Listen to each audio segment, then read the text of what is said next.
اپنے آپ کو درگزر کا، اپنی رحمت کا، اپنے فضل کا مستحق قرار دے. لیکن دنیا میں قوم کی حالت نہیں بدلتی جب تک اجتماعی توبہ نہیں. آج میں چاہتا ہوں کہ اس توبہ کے موضوع پر کچھ عرض کروں. یا ایھا الذین آمنوا توبوا الی اللہ توبۃ نصوحا، اہل ایمان اللہ کی جناب میں توبہ کرو خلوص کے ساتھ، اخلاص کے ساتھ. توبۃ النصوح، زبانی کلامی نہیں، توبہ کی تسبیح نہیں، بالفعل. عسیٰ ربکم ان یکفر عنکم سیئاتکم، امید ہے تمہارا رب تمہاری برائیوں کو تم سے دور کرے. یہ توبہ کی تاثیر ہے. یدخلکم جنات تجری من تحتها الانہار، اور تمہیں داخل کرے گا ان باغات میں جن کی دامن میں ندیاں بہیں. ترمذی اور ابن ماجہ میں حضرت انس بن مالک رضی اللہ تعالی عنہ سے روایت ہے، حضور نے فرمایا تمام بنی آدم خطا کار ہیں. خطا کار بھی نہیں، بہت خطا کار ہیں، بہت خطا کار ہیں. لیکن ان خطا کاروں میں بہتر لوگ وہ ہیں جو خوب توبہ کریں. غلطی ہو گئی توبہ کریں. اور ایک اور حدیث میں آپ کو بتاؤں گا، یہ نہیں ہے کہ پھر کبھی وہ غلطی نہ ہو. اس وقت آپ یہ لگا لیں اپنے اوپر یہ کام میں نہیں کرنا، اور ایک دفعہ وہ کام چھوڑ دیں تو توبہ ہو گئی. پھر اگر کچھ عرصے کے بعد پھر کہیں آپ جذبات کی روح میں بہ گئے، پھر کہیں کوئی برے اثرات جو ہیں وہ پڑے، پھر غلطی کوئی بات نہیں، پھر ہو گیا، پھر توبہ کرنا. توبہ سیکھیے گا، بار بار توبہ کرنا. دوسری حدیث ابن ماجہ بہقی میں ہے، حضرت عبداللہ بن مسعود رضی اللہ تعالی عنہ، التائب من الذنب کمن لا ذنب له، گناہ سے توبہ کرنے والا ایسے ہے جیسے اس نے کبھی گناہ کیا ہی نہیں. دھل جاتی ہے، تختی دھل گئی. بچے نے تختی لکھی تھی، اس کو دھو دیا، ختم. ایک حدیث تو پڑھ کر میں بھی چونکا.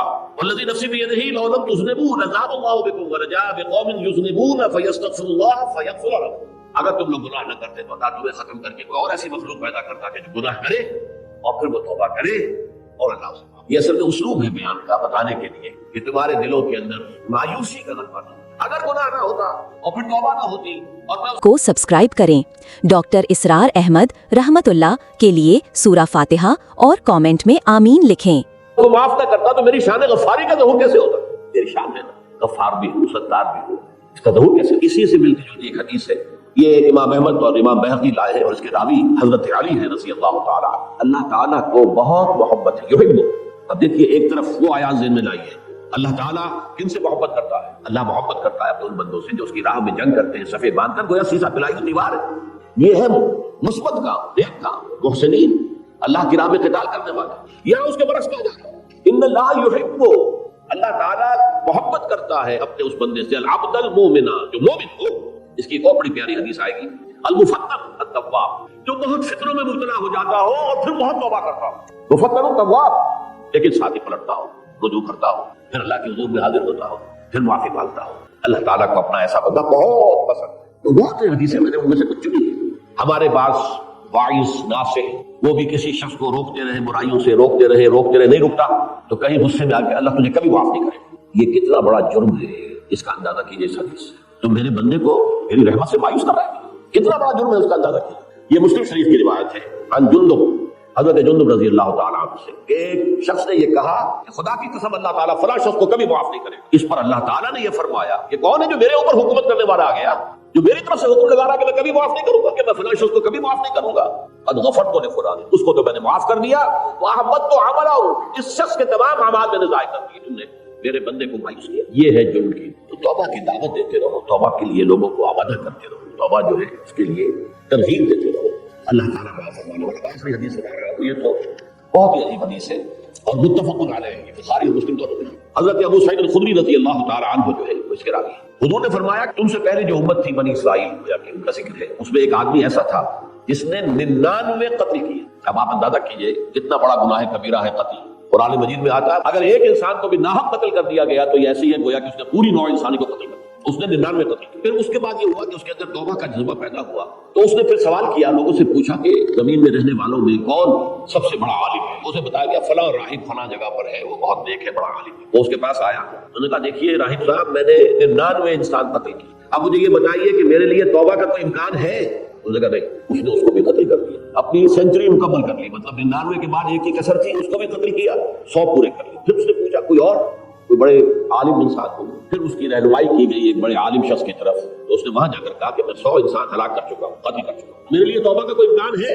کیوں نہیں، 100 قتل کیے تب بھی کیا، توبہ کا راستہ دروازہ کھلا ہوا ہے. جب تک کہ وہ گھنگرو نہیں بج رہا اس وقت تک تمہارے توبہ کا دروازہ کھلا ہوا ہے. تمہاری توبہ کے درمیان اور تمہارے درمیان کون حائل ہو سکتا ہے؟ توبہ کا دروازہ کھلا ہے. لیکن ساتھ ہی کام ایسے کرو جہاں تم رہتے ہو وہاں نہ جاؤ واپس، وہاں کا ماحول اچھا نہیں ہے، معاشرہ اچھا نہیں ہے، ہو سکتا ہے کہ تم توبہ پر قائم نہ رہ سکو. تم فلاں جگہ چلے جاؤ، وہاں اچھے لوگ آباد ہیں، ان میں جا کر رہو. وہاں ایسے لوگ آباد ہیں جو اللہ کی بندگی کرتے ہیں، تو تم ان کے ساتھ مل کر اللہ کی بندگی اور پرستش کو اپنی زمین کی طرف اپنے وطن میں واپس پہنچ جاؤ، وہ بری جگہ ہے۔ تو وہ چل پڑا، ہجرت کر رہا ہے، اس جگہ جا رہا ہے جہاں کا راہب نے بتایا تھا۔ جب آدھا راستہ اس نے پورا کر لیا تو اب وہ جہنم کے فرشتے بھی آ گئے اس کی جان قبض کرنے کو، اور جنت کے بھی آ گئے۔ رحمت والے جو فرشتے ہیں، جنت والے، انہوں نے کہا یہ شخص توبہ کر کے اللہ تعالیٰ کی طرف ہجرت کر رہا تھا، اس لیے اس کی نیت کی بنیاد پر اب یہ جنتی ہے، لہذا اس کی روح ہم قبض کریں۔ عذاب والے فرشتے ہیں، وہ کہیں گے تو نے توبہ کے بعد کوئی نیک عمل تو کیا ہی نہیں، تو کس بنیاد پر اس کو تم جنت میں لے جاؤ؟ اس کو تو دوزخ میں جانا چاہیے۔ تو ان کے پاس اللہ نے ایک اور فرشتے کو بھیج دیا، آدمی انسانی شکل کے اندر۔ ان فرشتوں نے کہا بھائی ہمارا فیصلہ کرا دو، اس کی روح ہم لینا چاہتے ہیں یا ہم لینا چاہتے ہیں؟ انہیں حکم بنا دیا کہ تم فاصلہ ناپ لو، جہاں سے وہ چلا ہے اور جہاں جا رہا تھا اور یہاں اس کی موت ہو رہی ہے، تو کون سا فاصلہ زیادہ ہے؟ جب ناپا گیا، بلکہ ایک حدیث میں آتا ہے کہ اس پر اللہ نے زمین کو جو ہے حکم دے دیا، ایک طرف والی زمین تو سکڑ جا، دوسری والی جو ہے تو پھیل جا، تاکہ وہ جو جا رہا تھا وہ زیادہ قریب ہو جائے بنسبت اس کے کہ جہاں سے وہ چلا تھا۔ تو اس فیصلے پر پھر جو فرشتے تھے، رحمت کے فرشتے تھے، وہ اس بندے کو لے گئے جنت۔ یہ ہے توبہ کی عظمت اور اس کی تاثیر۔ اب آئیے اجتماعی توبہ کا طریقہ کار جو میں نے بہرحال بیان کیا ہے۔ پہلے افراد توبہ کریں اور صحیح توبہ کریں۔ صحیح توبہ کیا ہے؟ ہماری زندگیوں میں کوئی حرام شے ہے فوراً نکالوا، ہماری معاشرت اور اس معاشرے میں رہتے ہوئے جو قانون ہے جس کے ہم پابند ہیں، ہم کسی زانی کو رجم نہیں کر سکتے، ناممکن ہے، یہ تو قانون ہی بنے گا تب ہوگا۔ ہم کسی چور کا ہاتھ نہیں کاٹ سکتے، تو قانون بنے گا تو ہوگا۔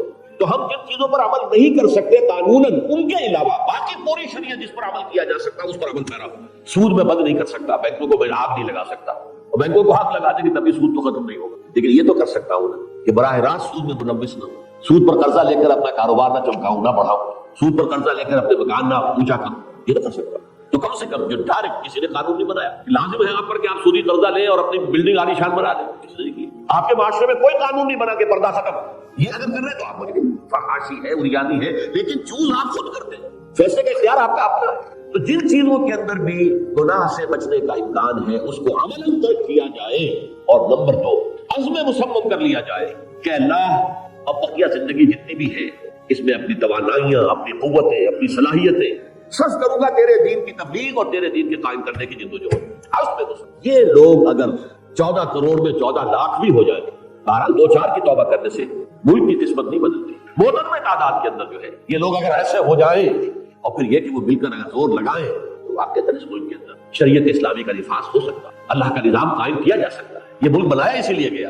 یہ توبہ کرنے والے لوگ جب تک 14 لاکھ نہیں ہے، 1400 ہی ہو، لیکن یہ اگر دعا کریں گے اللہ تعالیٰ کے خلوص کے ساتھ، تو ان کی دعا بہت بڑی ہے۔ اور دعا مخل عبادت، ٹھیک ہے، بڑا لمبا راستہ لگتا ہے یہ کہ 14 لاکھ انسان توبہ کرے، یا 2 لاکھ یا 3 لاکھ انسان توبہ کرے، صحیح معنی میں توبہ کرے، اور پھر وہ جمع ہو ایک طاقت بنے، تن من دھن لگانے کے لیے، جانے دینے کے لیے تیار ہو جائے۔ یہ لگتا ہے یہ کہ کافی لمبا ہے کہ دراز و دور دیدم رہو رسم پارسائی، یہ تو بڑا لمبا راستہ ہے۔ اسی سے لوگ کہتے ہیں کہ پھر کیا حل ہوا؟ تو حل جو ہے تو کوئی عملی حل تو نہیں ہوا۔ اس میں میرا ذہن منتقل ہوا ہے دعا، اجیب دعوت الداعی اذا دعان، امن یجیب المضطر اذا دعاہ۔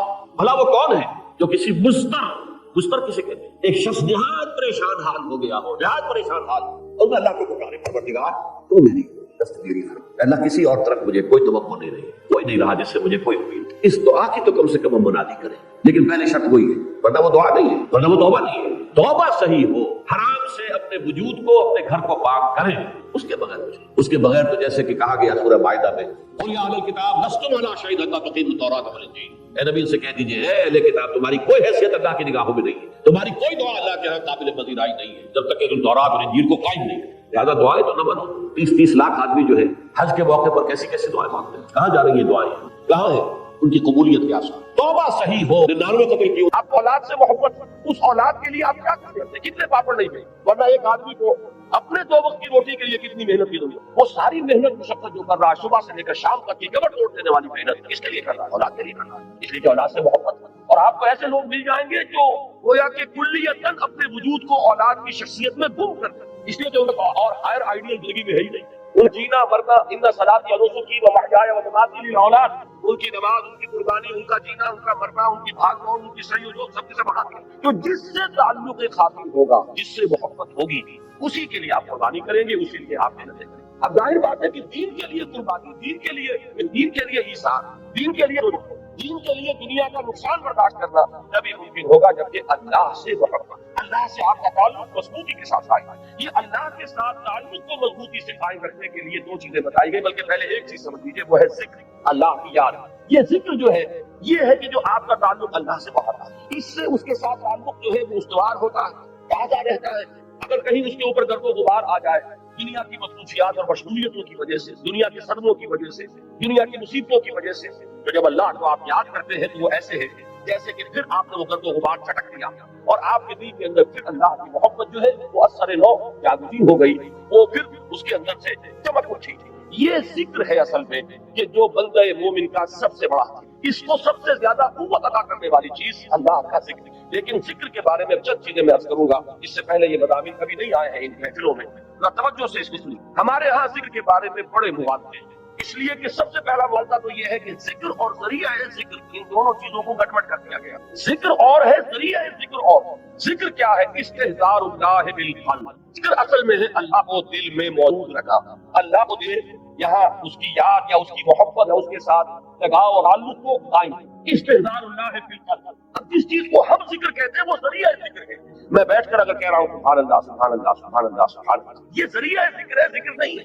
اب اگر یہ آپ سبحان اللہ کی تصویر تو کر رہے ہیں لیکن دماغ آپ کا چکر لگا رہا ہے اپنے کاروبار میں، آپ نے کوئی پرابلم تھا، دکان سے اٹھ کر آئے ہیں اور ذہن آپ کا اسی پرابلم کو حل کرنے میں لگا ہوا ہے، تو چاہے تسبیح آپ نے پوری کر لی، تو ذکر کا یہ ذریعہ تو آپ نے اختیار کیا، ذکر آپ کے پاس ہے. اسی طریقے سے نماز کیا ہے؟ ذریعہ ذکر ہے. سورہ طٰہٰ کی بڑی پیاری آیت ہے وہ، اور وہ ابتدائی وحیوں میں سے ہے، جو بلکہ پہلی وحی جو حضرت موسیٰ علیہ السلام کا، اس میں الفاظ آتے ہیں اقم الصلاۃ لذکری، نماز کو قائم کرو میری یاد کے لیے. مقصود کیا ہے؟ ذکر. استحضار اللہ فی القلب، اس کا ایک ذریعہ یہ نماز ہے کہ آپ اپنے دھندوں میں لگے ہوئے ہیں، اذان کی آواز آئی فوراً وضو کیا، آپ مسجد کی طرف چل پڑے، وہاں گئے، آپ کھڑے ہوئے نماز میں اور آپ نے سورہ فاتحہ کی یوں سمجھیے کہ پورے قرآن مجید کا لب لباب ہے، اس کا نچوڑ ہے، اس کا خلاصہ ہے، اس کو آپ نے ہر رکعت کے اندر پڑھا یا سنا. اگر آپ امام کے ساتھ ہیں، امام قرات کر رہا ہے، آپ سن رہے ہیں. اگر آپ علیحدہ پڑھ رہے ہیں تو آپ خود پڑھ رہے ہیں، تو آپ نے پڑھا یا سنا، اور اس کا نتیجہ کیا نکلا کہ تازہ ہو گیا وہ آپ کا تعلق اللہ کے ساتھ. جو گرد و غبار آ گیا تھا، یہ 4 گھنٹے 6 گھنٹے آپ دکان پر بیٹھے رہے، صبح 8 بجے آ گئے، دن کے 1 بجے تک، نہ معلوم کتنے گاہک آئے، کیا کیا گفتگویں ہوئی. اب یہ جو آپ کے شعور کے اوپر ایک گردہ پر اللہ کے ساتھ تعلق کے اندر کچھ کمزوری واقع ہوئی، اس کو تازہ کرنا. مجھے حفیظ جالندھری کا یہ شعر بہت پسند ہے، بڑا پیارا شعر. ایسا نقشہ کھینچا ہے کہ سرکشی نے کیے دھندلے نقوش بندگی، آؤ سجدے میں گرے لوح جبی تازہ کرے. یہ لوح جبی پر ہمارا لکھا ہوا نا کہ ہم بندے ہیں اللہ کے، ہم آقا نہیں ہیں، ہم اپنے وجود کے مختار اور مالک نہیں ہے کہ جو چاہے کرے. ہم تو ہمارا آقا وہ ہے، ہم اس کے بندے ہیں. لیکن ہوتا کیا ہے، میں تو یہاں کر رہا ہوں کہ خارجی اثرات جو ہے کہ آپ کاروبار میں لگے رہے، کسی اور دھندے میں لگے رہے، ڈاکٹر ہے مریضوں کو دیکھ رہا ہے، کوئی بچہ ناج چلا رہا ہے، کوئی عورت جو ہے وہ اپنے بچے کو چپ کرا رہا ہے، یہ کلینک کے اندر ایک طوفان مچا ہوا ہے. یہ 5 گھنٹے جو اس کے اندر گزرے ہیں اور اس سے ذرا اس تعلق کا اللہ کے اندر کمی آئی. اب آؤ کہ اس کو پیدا کرنا. یہاں حفیظ نے بلکہ دوسری بات کی طرف توجہ دلائی، خود ہمارے اندر سے جو ابال اٹھتا رہتا ہے نفسانیت کا اور اپنے تکبر کا، اور شیطان جو پھونکے مارتا رہتا ہے ہمارے دل میں، اس سے بھی وہ بندگی کا نقش ہے وہ مدھم پڑ جاتا ہے. تو خارجی اثرات ہو یا داخلی اثرات ہو، ان سے اگر وہ عہد بندگی جو ہے جو ہماری پیشانی پر نقش تھا وہ کچھ مدھم پڑ گیا، تو آؤ کہ سجدے میں گرے تاکہ ہماری زمین جب زمین پر ٹکے اللہ کے سامنے تو ہمارا وہ گرد و غبار اوپر ہٹ جائے اور اللہ کی بندگی کا وہ نقش تھا جو سرکشی نے کر دیے دھندلے نقوش بندگی، آؤ سجدے میں گرے لوح جبی تازہ. تو نماز بھی ذکر کا ذریعہ. آپ کی بات سمجھ. اب اگر ایک شخص نماز ادا کر رہا ہے، فرض کیجئے کہ اس نے 17 رکعتیں جو ہے وہ عشاء کی پڑھ لی، پوری 17 گن کر 4 پہلی سنتیں بھی، پھر 4 فرض بھی باجماعت ادا کیے، پھر 2 سنتیں نفل، پھر نفل سب کر لی. لیکن دماغ کبھی کسی وادی میں تھی، کل وادی یہی نہیں، کہیں کسی خیال میں، کہیں کسی چکر میں. وہ آپ کو اگر حضور قلب حاصل نہیں ہوا تو ذکر حاصل نہیں ہوا.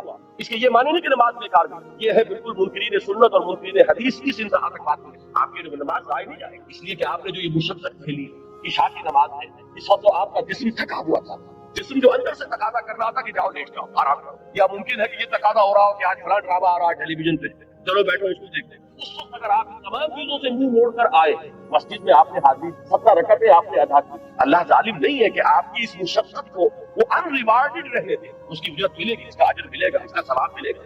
آپ نے فرض سمجھا تو آئے نا، اللہ تعالیٰ کی طرف سے جناب میں آپ نے اپنے ایمان کا ایک ثبوت تو فراہم کیا کہ میں نے سمجھا ہے کہ خاص فرض ہے، لہذا میں یہاں.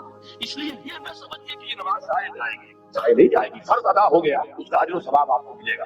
لیکن یہ کہ جو اصل مقصد ہے وہ حاصل نہیں ہوگا، وہ ذکر جو اس کا اصل مقصد تھا وہ حاصل نہیں ہوگا اگر حضور قلب نہیں ہے۔ اگر آپ نے یہ محسوس نہیں کیا جیسے کہ حضور نے فرمایا صلی اللہ علیہ وسلم کہ جب نماز میں سجدہ کے لیے جب پیشانی زمین پر ٹکاؤ تو یوں محسوس کرو کہ گویا کہ تم نے اپنے رب کے قدموں پہ سجدہ۔ اب یہ کیفیت اگر کسی کو حاصل ہو رہی ہے جب وہ کھڑا ہو اللہ کے حضور میں تو ایسے کھڑا ہو کہ جیسے واقعتاً اللہ مجھے دیکھ رہا ہے، کم سے کم اس درجے کا استعداد حاصل ہوتا ہے کہ میں اللہ کے حضور میں استعداد ہوں۔ جیسے حضور نے فرمایا اذا قمت للصلاۃ فصل صلاۃ الموضع، جب نماز پڑھنے کھڑے ہو تو یہ سمجھ کر پڑھو کہ شاید یہ زندگی کی آخری نماز، پھر شاید نماز کی نوبت نہ آئے۔ کیا پتا اس کے پاس گارنٹی کہ عشاء کی نماز پڑھ کر آپ نکلے یا فجر کی نماز پڑھ کر آپ مسجد سے نکلے اور کوئی تیز رفتار گاڑی آپ کو روڈ پر گزر کے چلی جائے اور واپس جو ہے وہ آپ کی لاش پہنچے، آپ زندہ سالم نہ پہنچے۔ تو ہر نماز سے پہلے اگر انسان یہ محسوس کرے جیسے کہ حضور نے فرمایا اس قدر یہ میڈیکل ایک سائیکولوجیکل نفسیاتی جو ہے تعلیم ہے کہ جب بھی نماز پڑھنے کھڑے ہو تو یہ سمجھ کر پڑھو کہ شاید یہ زندگی کی آخری نماز ہے اور عین ممکن ہے کہ اس کے بعد نماز کا وقت ہے۔ یہ کیفیات آپ سوچئے کہ اگر حاصل ہو نماز میں تو پھر وہ نماز کیا ہوگی؟ وہ نماز وہ ہوگی حضور نے فرمایا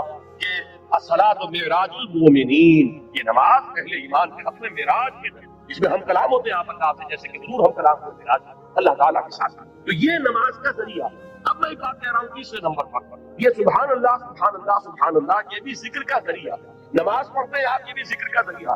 البتہ ایک چیز وہ ہے کہ جو مجسم ذکر ہے، ذکر کا ذریعہ نہیں، ذکر مجسم ذکر۔ قرآن مجید نے ہر ذکر کا لفظ کس کے لیے استعمال کیا ہے؟ علم میں یہ آیت آپ نے بارہا سنی ہوگی کہ انا نحن نزلنا الذکر وانا له لحافظون، ہم نے ہی اس ذکر کو نازل دی ریممبرنس قرآن ہے یہ جو ذکر سراپا ذکر ہے، ہمارا ذکر، لہذا ذکر جو ہے اب میں نے جہاں سے عام طور پر ذکر کا اطلاق ہوتا رہا اس سے میں ریورس آرڈر میں لے کر آیا کہ یہ تو معلوم ہے کہ سبحان اللہ کی تسبیح کرنا یہ ذکر، لیکن نماز کے بارے میں شاید یہ سامنے نہ ہو کہ یہ ذکر کا جامع ترین ذریعہ اور اس سے آگے یہ چیزوں سے اوجل ہو چکی ہے کہ کل ذکر، ہمدن ذکر، مجسم ذکر، سرتاپا ذکر وہ قرآن مجید۔ اب اس آیت میں آپ دیکھیے وہ اس آرڈر کے بعد آئی اتل ما اوحی الیک من الکتاب، سب سے پہلے جو سب سے اہم حصہ ہے ذکر کا اس سے یہاں بات شروع کی گئی۔ قرآن کی تلاوت سے بڑا ذکر، قرآن کی تلاوت دعا کے بارے میں فرمایا گیا ہے کہ دعا رسول عبادت، دعا هو العبادت، دعا جو ہے وہ عبادت کا جوہر ہے، نچوڑ ہے۔ لیکن حضور نے فرمایا کہ جس شخص کو قرآن مجید کی تلاوت نے دعا سے روکے رکھا اس شخص کو اللہ تعالیٰ دعا کرنے والوں سے بہت زیادہ عطا فرمائے، یعنی اسے دعا نہیں بلکہ وہ قرآن مجید کی تلاوت ہونے کا دعا کی طرف توجہ نہیں ہوئی۔ اب جو مانگنے والے ہیں، دعا کرنے والے ہیں، جو کچھ اللہ تعالیٰ انہیں عطا فرمائے گا ان سے کہیں بڑھ کر انہیں دے گا کہ جو مشغول رہے تلاوت، جو سب سے بڑا ذکر قرآن ہے، جو مجسم ذکر ہے، جس کے لیے بطور علم یہ لفظ آیا ہے الذکر، یہ گویا کہ پراپر ناؤن ہے اس کے لیے، الذکر، انا نحن نزلنا الذکر وانا له لحافظون وانزلنا الیک الذکر لتبین للناس ما نزل الیہم۔ اے نبی یہ الذکر ہم نے آپ کی طرف سے نازل کیا کہ جو چیز ہم نے لوگوں کے لیے اتاری ہے اس کو آپ اوپر واضح کریں، اس کی تبیین فرما، اس کی توضیح فرما، اپنے قول سے اپنے عمل سے اس کی وضاحت کریں۔ وہاں بھی لفظ الذکر آیا قرآن کے لیے اور یہ متعدد آیات اور بھی، لیکن اب وقت نہیں ہے کہ میں ان سب کو کوٹ کروں۔ تو اب ذکر کو یوں سمجھ کے آج اس موضوع پر پورے طور پر اس کا احاطہ کر کے رکھیے۔ ایک بات تو ہمیں یہاں سے معلوم ہو گئی کہ ولا ذکر اللہ اکبر، یقیناً اللہ کا ذکر سب سے بڑی شے، بہت بڑی شے نہیں، اکبر ہے افعل التفصیل، سب سے بڑی شے۔ اس راہ میں صبر کے لیے، اس راہ میں استقامت کے لیے، اس راہ میں پابندی کے لیے، اللہ کے دین کے لیے ایثار و قربانی کرے انسان اور دل پشمردہ نہ ہو بلکہ اور خوشی ہو، اور اس کے اندر جو ہے اس کے دل کی کلی کھلتی تھی کہ اللہ کی راہ میں یہ تکلیف بھی آئی، رہے نصیب کہ اللہ نے ہمیں اس قابل سمجھا کہ ہمیں اپنی راہ کی تکلیف کے لیے منتخب ہو، اللہ کی راہ میں مجھے یہ جلا کٹا فطرہ بھی سننا پڑا، ذہن نصیب کہ اللہ تعالیٰ نے ہمیں اس قابل سمجھا کہ نبی اکرم صلی اللہ علیہ وسلم کو اگر جلے کٹے کٹی بات سننی پڑی تو ہمیں بھی کا کوئی حصہ ہمیں بھی، جو بجائے اس کے کس سے دل پشمردہ ہو، دل کی گل کھلے، وہ ہے ولا ذکر اللہ اکبر۔ اس میں سب بڑی چیز کی جس سے انسان کو مدد ملے گی وہ اللہ کا ذکر۔ لیکن اللہ کے ذکر کے بارے میں جو باتیں میں نے عرض کی، نمبر ایک یہ کہ ذکر علیحدہ ہے، ذریعہ ذکر علیحدہ، ذکر ہے اس کے اللہ ہے بالقلب، اس کے لیے جو ذرائع اختیار کیے جائیں گے اب ان میں جب میں اوپر سے چلوں گا نزولی ترتیب سب سے اوپر کیا ہے؟ تلاوت قرآن، اتل ما اوحی الیک من الکتاب، اس لیے کہ قرآن ذکر ہے لہذا اس کی تلاوت سب سے بڑا ذریعہ ذکر ہے، سب سے اہم، سب سے مقدم، سب سے پہلا ذریعہ ذکر تلاوت ہے، اتل ما اوحی الیک من الکتاب۔ نمبر 2 پر ہے نماز۔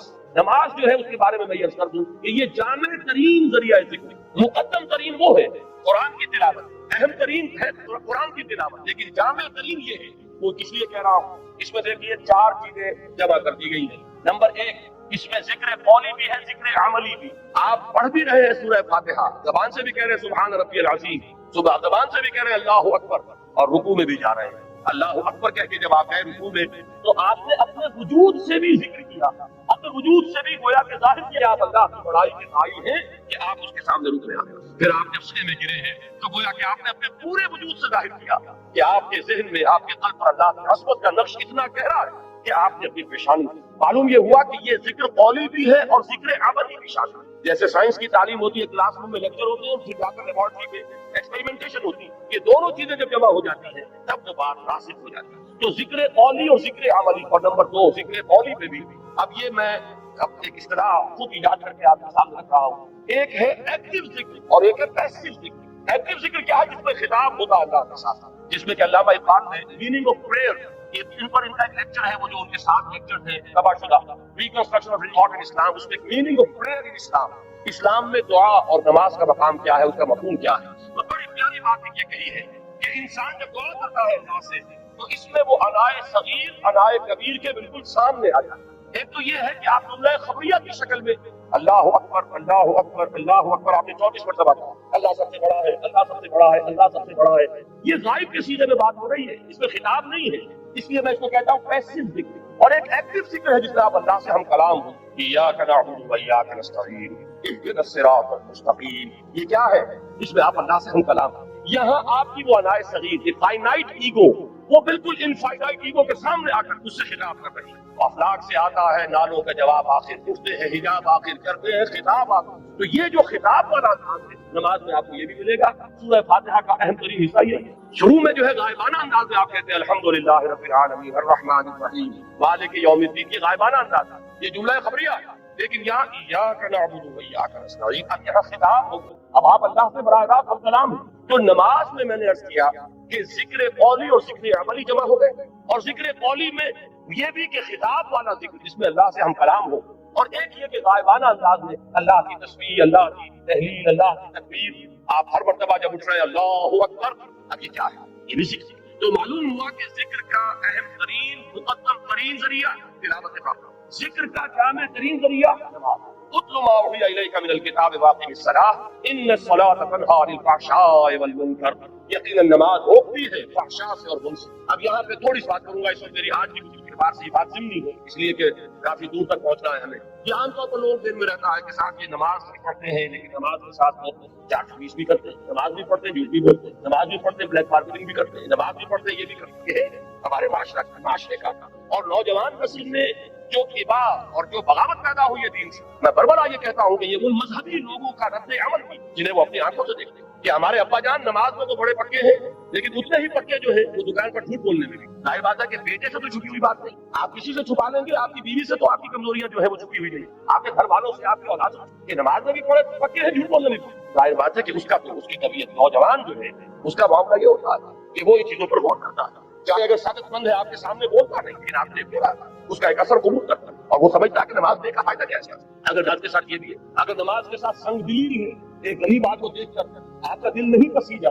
نوجوان جو ہے اس کا بھی تاثر قبول کرتا ہے کہ ہمارے ابا جان کے پاس کتنی کچھ دولت ہے، اور اس نے اپنے ایک دکان کے ملازم کے ساتھ کیا سلوک کیا ہے. اس کی بیوی بیمار تھی، اسے کس قرض کی ضرورت تھی، اور ابا جان نے کس طریقے سے گاڑیاں دکھا دی. یہ نوجوان جو ذہن ان چیزوں کو دیکھتا ہے اور ان سے امپریشن دیتا ہے، اس سے تاثر ہے. تو یہ مسئلہ ہمارے ہاں کے زندہ مسئلوں میں سے کہ کیا وجہ ہے کہ ہماری نمازیں جو ہے بے سمجھ. قرآن دعوے سے کہہ رہا ہے کہ نماز تو فحش اور بے حیائی کے سے روکتے، جبکہ لوگ ہمیں نظر آتے ہیں معاشرے کے اندر کہ نماز میں ہو سکتا ہے. میں نے مجھے بھی ہے بعض اوقات جب میں اپنی MBBS سے فارغ ہو کر تازہ گیا تھا منڈوری جو سوال کہلاتا ہے، میں وہاں 2 اشخاص کو دیکھا. ایک وہاں حاجی بلیکیا کے نام سے مشہور، اس کی یہ داڑھی تھی لمبی، اور نہ صرف یہ کہ نماز میں 100%، بلکہ وہ خاصا آسودہ حال کھاتا پیتا آدمی تھا.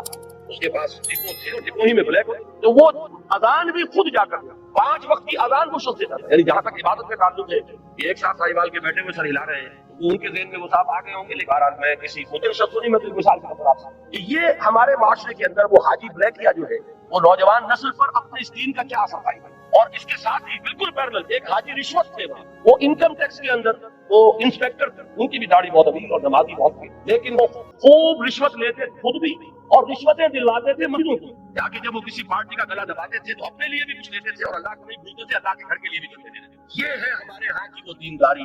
کہ جس کی وجہ سے واقعہ یہ ہے کہ نوجوان نسل سے اگر ہوئی ہے تو اس کے کچھ اسباب ہیں. بعد سبا ہی ہم آب ہے، یہ ہمارے اپنے کرتوت ہے کہ جس کی وجہ سے نوجوان نسل میں بغاوت رہتا ہے. وہ کیوں ہے؟ وہ اسی وجہ سے ہے کہ یہ نماز رہ گئی رسم ادا، روح بلالی. پوری زندگی کے ساتھ اس کی کوئی کوآرڈینیشن نہیں، اس کی کوئی مطابقت نہیں. زندگی میں جو کچھ امنگیں ہیں، ارادے ہیں، جو ویلیوز ان لائف، اس کا اس نماز کے ساتھ کوئی تعلق نہیں رہا. یہ ایک اپینڈکس ہے، یہ ایک زمینہ کی حیثیت سے انسان کی زندگی کے اندر علیحدہ جڑی ہوئی شے ہے.